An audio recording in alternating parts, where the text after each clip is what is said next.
Hello guys, कसे आहात तुम्ही? आय होप तुम्ही खूप मस्त असाल, छान असाल, सुंदर असाल, सुरक्षित असाल आणि माझ्या एका नवीन व्हिडिओमध्ये तुमचं खूप खूप स्वागत आहे. तर पहा, आज आपण काय करणार आहोत.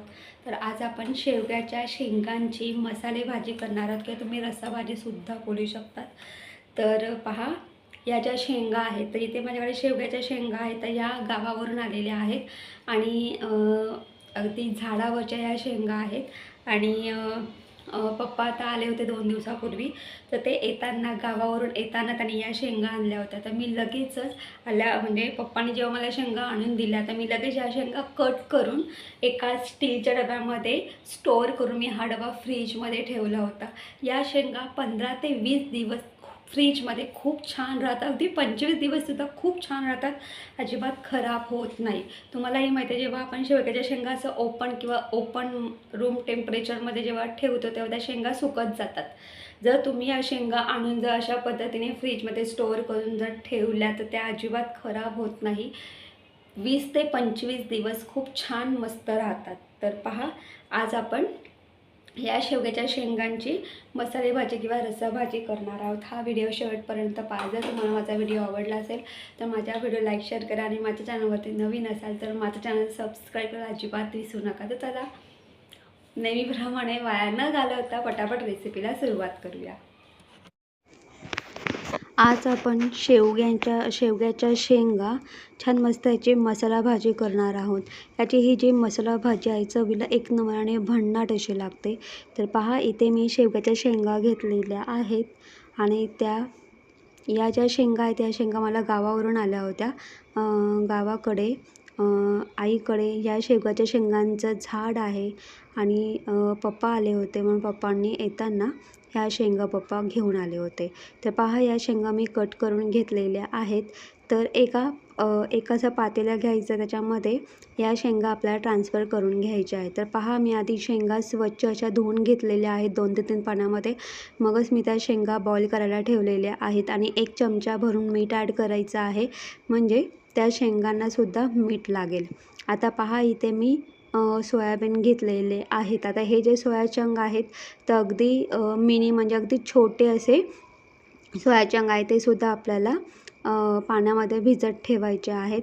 आणि इथे हे जे सोयाचंक आहे हे ऑप्शनल आहे. जर तुम्हाला आवडत असेल तर तुम्ही ॲड करू शकतात, पण या रस्साभाजीमध्ये हे सोयाबीन खूप छान लागतात. तर पहा, इथे आता आपण वाटण तयार करून घेणार आहोत. त्यासाठी मी इथे 1 चमचा जिरं, 1 चमचा धणे भाजून घेतलेलं आहे.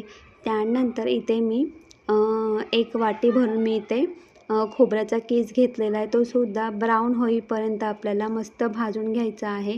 आता खोबरा भाजून झाल्यानंतर याच्यामध्ये आपल्याला इथे मी 1 चमचा ऑइल ॲड केलेला आहे. आता इथे मी 1 कांदा उभा चिरून घेतलेला आहे.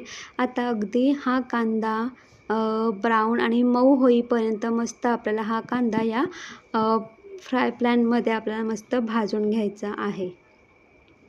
तर पहा, इथे या ज्या शेंगा आहेत ह्यासुद्धा छान मस्त अशा या शेंगा बॉईल झालेल्या आहेत. मी अगदी 5 मिनटं ठेवणार आहे. 5 मिनटानंतर या शेंगा मी एका बाउलमध्ये काढून घेईल. आता पहा, आपल्याला वाटण करायचं आहे.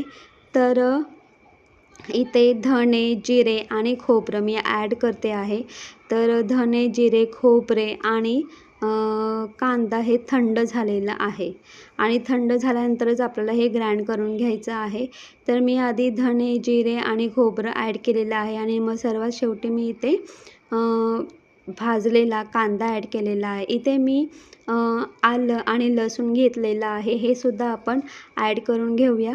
त्याचबरोबर इथे मी 1 मिरची घेतलेली आहे, तीसुद्धा कमी तिखट आहे. तर इथे मी 1 मिरची ॲड केलेली आहे. जर तुमच्याकडे कढीपत्ता असेल तुम्ही कढीपत्तासुद्धा ॲड करू शकता. मी कढीपत्ता पण ॲड करते, पण आता माझ्याकडे कढीपत्ता नाही म्हणून मी इथे कढीपत्ता स्किप केलेला आहे. आता इथे मी 2 ग्लास भरून पाणी ॲड केलेलं आहे. छान मस्त आपल्याला हे ग्राइंड करून घ्यायचं आहे. तर पहा, इथे आपलं हे जे वाटण आहे हे वाटण तयार झालेलं आहे. आता मी इथे एक पातेलं घेतलेलं आहे. यामध्ये मी 2 ते 3 पळी मी ऑइल ॲड केलेलं आहे. ऑइल गरम झालं की त्यामध्ये आपलं जिरं, राई ॲड करायचं आहे आणि आपण जो वाटण केला होता तो वाटण ॲड करायचा आहे. आता हे वाटण छान मस्त तेलामध्ये आपल्याला फ्राय करून घ्यायचं आहे. आता हे वाटण फ्राय करून झाल्यानंतर यामध्ये आपण काही मसाले ॲड करणार आहोत. जे बेसिक मसाले असतात ते बेसिक मसाले ॲड करायचे. तर इथे मी अर्धा चमचा हळद, 1 चमचा गरम मसाला, त्यानंतर 1 चमचा लाल तिखट, त्याचबरोबर 1 चमचा काश्मीरी मिरची पावडर आणि इथे मी 2 चमचे मी इथे कांदा लसूण मसाला वापरलेला आहे. आता इथे मसाला भाजी करताना जेव्हाही तुम्ही शेवग्याच्या शेंगांची भाजी करा त्याच्यामध्ये तुम्ही कांदा लसूण मसाला नक्कीच ॲड करा. नसेल तर तुम्ही स्किप करू शकतात. आणि हे इथे मी जे मसाले वापरलेले आहेत तुम्ही तुमच्या आवडीनुसार कमी जास्त करू शकतात. इथे मी 1 चमचा भरून मीठ ॲड केलेलं आहे. चवीनुसार मीठ ॲड करायचं आहे. आता पहा इथे मी अगदी 2 ते 3 चमचे मी इथे फ्रोझन वाटाणेसुद्धा ॲड केलेले आहेत. त्यानंतर हे मसाले ॲड केल्यानंतर हे सगळं आपल्याला मस्त हे वाटण मिक्स करून म्हणजे फ्राय करून घ्यायचं आहे आणि मगच आपल्याला फ्रोझन वाटाणे आणि सोयाबीन ॲड करायचं आहे. सोयाबीन ॲड करताना त्यातलं पाणी काढायचं आहे. आता हे जे वाटण आहे तर वाटणाला ऑइल सुटेपर्यंत हा वाटण छान मस्त मंद गॅसवरती आपल्याला शिजवून द्यायचं आहे. मी अगदी 10 मिनटं हे वाटण शिजवून दिलेलं आहे अगदी तेल सुटेपर्यंत. याच्यामध्ये काय होतं माहिती आहे, आपला जो सोयाबीन आहे तो सुद्धा शिजतो आणि जे फ्रोझन वाटाणे मी ॲड केलेले आहेत ते सुद्धा छान मस्त असे शिजतात. आणि दुसरी गोष्ट म्हणजे आपण जे वाटण केलेलं त्या वाटणाला पण छान मस्त असं ऑइल सुटतं. एका वेळेस तिन्ही कामं होतात. तर चला आता इथे बॉईल केलेल्या मी शेंगा ॲड केलेल्या आहेत. छान मस्त मिक्स करून घ्यायचं आहे. आता मी इथे गरम पाणी ॲड करते. तुम्हाला जसा रस्सा हवा, जेवढा रस्सा हवा त्यानुसार तुम्ही गरम पाणी ॲड करा. आता हे छान व्यवस्थित मिक्स करून घ्यायचं आहे. आणि एक लक्षात ठेवा की पहा इथे मी सोया चंक आणि इथे मी फ्रोझन वाटाणे ॲड केलेले आहेत.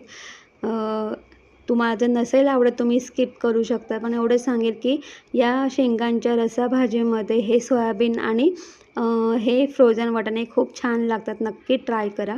तर पहा छान मस्त आपल्याला एक उकळी आणून द्यायची आहे. आणि पहा इथे मला अगदी ग्रेव्ही टाईप रस्सा हवा आहे, जास्त नको आहे. म्हणून मी अगदी गरम पाणी ॲड करून अगदी म्हणजे ग्रेव्ही टाईप त्यानुसार पाणी ॲड करून मी छान मस्त एक उकळी काढून घेतलेली आहे. तुम्हाला जेवढा रस्सा हवा त्यानुसार तुम्ही गरम पाणी ॲड करू शकतात. तर पहा इथे ही छान मस्त अशी ग्रेव्ही टाईप रस्सा भाजी आपली मसाला भाजी तयार झालेली आहे. चवीला एक नंबर आणि भन्नाट अशी लागते. नक्की ट्राय करून पहा. आणि दुसरी गोष्ट म्हणजे या ज्या शेवग्याच्या शेंगा आहेत आपल्या शरीरासाठी या शेवग्याच्या शेंगा खूप उपयुक्त आहेत. आणि दुसरी गोष्ट म्हणजे अशी की ही भाजी तुम्ही भाकरी, चपाती किंवा तुम्ही राईससोबतसुद्धा सर्व करू शकता. आता ही जी भाजी आहे ही भाजी मी राईसबरोबर सर्व करणार आहे. आणि ही भाजी मला भाताबरोबर अगदी ग्रेव्ही टाईप खूपच छान लागते. कधी ट्राय नसेल केली तर तुम्हीसुद्धा अशा पद्धतीने शेवग्याच्या शेंगांची मसाला भाजी नक्कीच ट्राय करा. चवीला एक नंबर आणि भन्नाट अशी लागते. मी तुम्हाला पुन्हा पुन्हा तेच सांगते आहे, कारण जे खरंच आहे तेच सांगते आहे. आणि ही भाजी राईससोबत खूपच छान लागते. तुम्ही भाकरीबरोबरसुद्धा खाऊ शकतात. बाय.